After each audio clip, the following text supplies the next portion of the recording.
Hey, what's up, guys? Eyes Open in California here. So 5 nights ago, I had a dream, right? I didn't want to talk about this dream because I was speaking with somebody else who had a channel named Rebecca Castaneda, and I'll link her dream to this description box so you can check it out, right? So her and I were kind of conversating back and forth about stuff, and that night was a dream that I had. That night was the night that I had a dream that kind of was the seed may have been planted from her dream. That's why I didn't want to make this video, uh, because that's where the enemy operates, right? The enemy will scare one person, and that person will pass on uh, kind of that dream, and it will scare the next person, scare the next person. And I'm not saying this is the case, but I'm not saying this is not the case, right? I don't know what to do with this dream. All I know is this is the first time that I have dreamt of this type thing, and it happened to be the same night that I was having an extensive conversation with somebody about it, right? It's almost like that 3 Days of Darkness scare that happened April of 2019. Everybody's like, oh, 3 Days of Darkness, 3 days, and everybody's going around acting all crazy, and nothing happened, right? It's kind of like that. It's like a daisy chain. Like when you open up the doorway to fear, the devil gets to play with everybody's minds pretty much. And I'm not saying this is the case, and I'm not saying it's not the case. I'm saying I have never dreamt of this before until I had this conversation with this person in regards to their dream. So here's the dream. I just quit my rambling. So in my dream, it's wintertime, and me and a group of people are loading up in a 90s minivan, and I'm the driver. And I open up the door. All the doors are open, and I'm looking at the floorboard of underneath the driver's seat, and there's rifles and shotguns and ammo, and I'm like, whoa. And then I look at the door behind the driver door, where this passenger who I don't know who the person is. We're getting ready to get in, and I'm thinking to myself, like, why are we rolling around so hot? Like, what's this all about, right? And then somebody said, are you sure about this? And I guess I was a driver. And they said, what if we get pulled over by the cops? And I said, oh, they'll be fine with it as long as, what did I say? As long as we don't give them any attitude and we don't point any weapons at them, they'll be fine. And I even said, they're going to be more than happy to see that we're riding around with all these guns. Right. So the scene is, it's nighttime, it's foggy, it's cold, and it's snowy. Right. Definitely, definitely doesn't sound anything like my home in the winter. So we're driving somewhere, right? And we get to a ranch of some sort, some kind of a farm where there's some kind of a Christmas activity thing, right? And so this has to be the season between Thanksgiving and Christmas. Christmas had not passed because we're going there to some kind of a Christmas thing. And I don't do Christmas, by the way, because I don't really quite trust it. I don't really quite believe that is when Yeshua was born. And because I don't know what that's all about, we just basically don't do it. Right? Another possible pagan holiday, I don't know. So anyways, we go to this ranch thing, right? And I get to see the owner of the ranch is a big, giant Texan man, big Caucasian man, older fella, but stout looking, strong looking fella. I would say he's probably about 60, but just looked like just a strong man. And he was having a conversation with somebody where he was laughing, and he told them, do you know how much money we're about to make, or something of this nature? And they go, what do you mean? And he goes, I think he said that was the government. And he goes, they don't know what to do with all the dead meat. And he goes, I know exactly what to do with all the dead meat. And he goes, we're just going to bury it. And they started laughing. And I believe he told them to get the excavator to start digging a hole. And he was laughing. He goes, I know exactly what to do with all this dead meat. And it was given to me that he was a Texan cattle rancher. I don't know. So the next part of my dream is I'm in the next scene. I'm in a restaurant. I walk into a restaurant, and there's a staircase that goes down. And as I start walking down, which would be like the level of -1, right? If it was like one of the big buildings that has multiple stories up and multiple levels down, this would be level -1, right? So I go down to level -1, and I'm somewhere between my hip and my knee in water. And the water, it's not too cold, because to be honest with you, I would not have walked through it if it was cold, right? And that whole part of that restaurant is flooded, and I'm sloshing through the water. I go down the staircase into the water, and I make a left turn. I immediately go left, and I'm walking through the water, and then I make a hard left, a 90-degree left turn, 90 degree. Make a 90-degree left turn, and there's a whole bunch of tables set up, and I sit next to a woman, and the woman is on my, as I'm sitting down, she's on my right side, I'm on her left side. And then the waitress person comes. What did I tell the waitress? I said something. Anyways, everybody was speaking French. And I was just like, everybody around me is speaking French. What's that all about? So then the girl that was sitting on my right, or the woman that was sitting on my right, she's ordering in French. And then everybody's speaking French. And so the waitress lady asked me, hey, what do you want? I don't even know what I said. I literally don't know. So then she left, and this lady, the woman on my right, is blatantly hitting on me. And I'm like, whoa, dude, I'm married.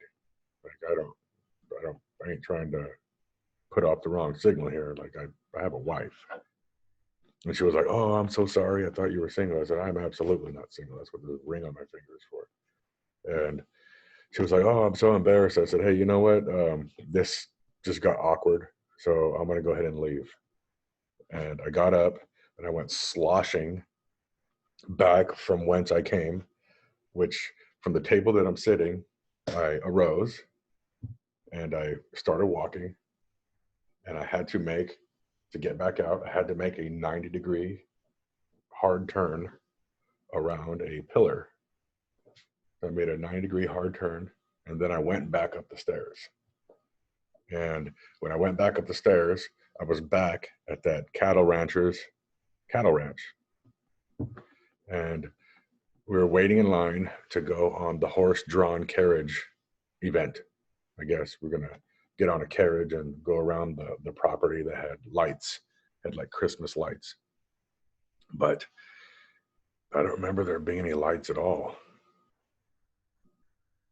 I just remember it was dark, cold, foggy, and miserable. So anyways, we load up on this trailer that's going to be pulled by horses. And we were given these big, thick, gray wool blankets. And they were just throwing them at people, just grabbing the blankets and just throwing them. And I was like, sure, tossing those things awfully, like, I don't know. I thought that was weird. Somebody throws something big and heavy like that without any concern, there might be an issue, right? So anyways, they're just flinging them at people, and people are just taking them and wrapping themselves up. And I'm like, what if those blankets have like diseases and stuff on them, right? Like kind of like what the founders of this country did to the Native Americans, right? The old friendship blanket, you call it, right? Smallpox blankets.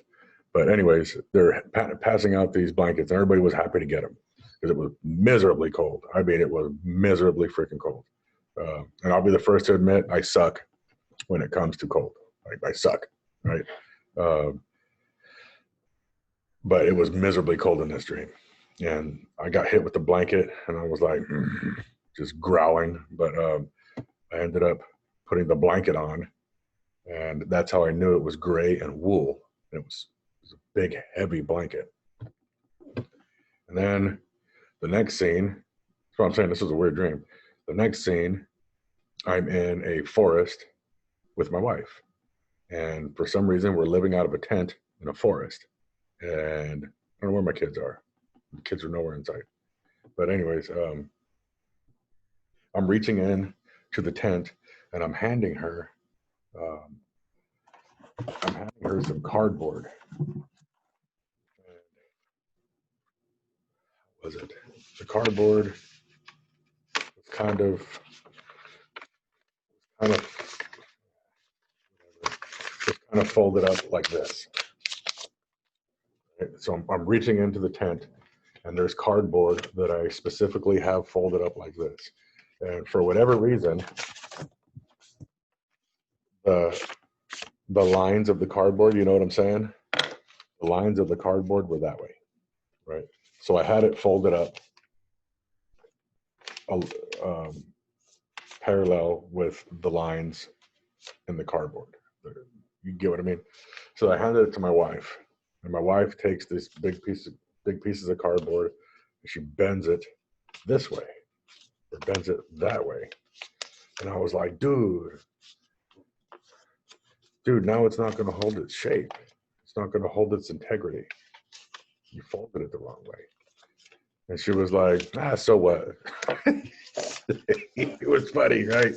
I could totally see her doing that. But I was like, it's not going to hold its shape. And she was like, and whatever. So we were kind of like a little bit of back and forth, a little bit of bickering, because in my dream, for whatever reason, that was important, which, I mean, it's ridiculous, but it was important in my dream. So then an old man walks up to me who's about 70. He looked like a mountain man, and looked like somebody who just lives kind of off by themselves somewhere, right? One of them types. And he's an older fella, and like maybe 70. And he goes, hey, you want to see where I'm at? I said, yeah, sure. And he takes us trekking through the forest, and the forest, the trees change. Now we're in pine tree forest, and it's still winter and it's still blistering cold outside, but it's clear. There's no more fog. And he takes us to like a clearing. There's a lake. It wasn't a humongous lake, but it was a smaller lake, and it was his lake. And I said, wow, this place is beautiful. And he goes, oh, thank you. And I said, hey, he had fresh. I told him, you got fresh water? He goes, yeah. And he had a wood burning stove in his place set up. His place was set up right next to the water. And I said, that water looks so clean, you don't have to do anything to it. And he goes, no, you don't. I said, you could just like scoop it out and just like drink it? He said, yeah. And I was like, wow, this is amazing. And it was completely forested in by pine trees. Like this private little lake, probably about the size of a city block, or maybe 4 city blocks. It was, but it wasn't humongous. It definitely was not like the kind of lake you were going to go boating on or whatever. It was like his own private lake. And I was like, this is amazing. You got your own private lake. The water is clean. There's nobody else around you. You have this covered position. Like, this is an amazing place to be. And he was like, oh, thank you so much. And then I woke up. So that is my dream. So that's end of dream. So just to recap, it's snowy. It's leading up to Christmas time. We are riding around in a minivan full of arms, right?